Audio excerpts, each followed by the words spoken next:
ચાલુ ટ્રેને ચડવાનો પ્રયાસ જીવલેણ બની રહેતો હોય છે. જુઓ સીસીટીવી ફૂટેજ.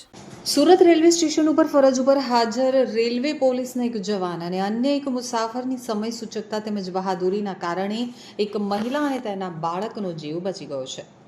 મળતી માહિતી અનુસાર ચાલુ ટ્રેનમાં ચડવાનો પ્રયાસ કરતી વખતે મહિલાનો પગ લપસતા તે નીચે પટકાઈ હતી, પરંતુ પોલીસે અને અન્ય પેસેન્જરે ત્વરિત કાર્યવાહી કરી અને તેમને ગંભીર અકસ્માતમાંથી બચાવી લીધા હતા. આ સમગ્ર હચમચાવી દેનારી ઘટનાના સીસીટીવી ફૂટેજ પણ સામે આવ્યા છે.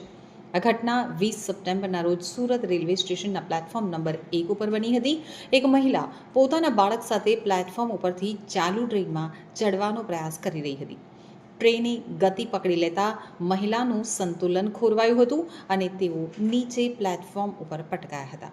આ સમયે મહિલા અને બાળક બંને ટ્રેન અને રેલવે ટ્રેક વચ્ચેના ગંભીર ગેપ તરફ ખેંચાઈ રહ્યા હતા, જે કોઈ મોટી જાનહાનિનું કારણ બની શકે તેવી શક્યતા હતી. તો આ જીવલેણ પરિસ્થિતિમાં સુરત રેલવે પોલીસમાં ફરજ બજાવતા કોન્સ્ટેબલ જિગ્નેશ હિરજીભાઈની સતર્કતા અને સમય સૂચકતા દેખાઈ આવી હતી. જિગ્નેશભાઈએ ક્ષણનો પણ વિલંબ કર્યા વિના, જોખમની પરવા કર્યા વિના ત્વરિત કાર્યવાહી કરી અને મહિલાને પકડી લીધી હતી. તેમની સાથે જ ત્યાં હાજર એક અન્ય પેસેન્જર પણ તાત્કાલિક મદદ માટે દોડી આવ્યા હતા.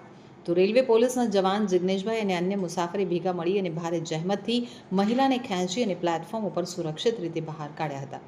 જો એકાદ સેકન્ડનો પણ વિલંબ થઈ ગયો હોત તો માતા અને બાળકનો જીવ જોખમમાં મુકાઈ ગયો હતો.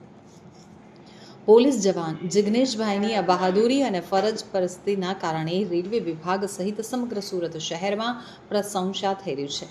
તો ઘટનામાં મહિલાને સામાન્ય ઈજાઓ થઈ હોવાનું જાણવા મળ્યું છે, પરંતુ માતા અને બાળકનો આબાદ બચાવ થતાં સૌએ રાહતનો શ્વાસ લીધો છે.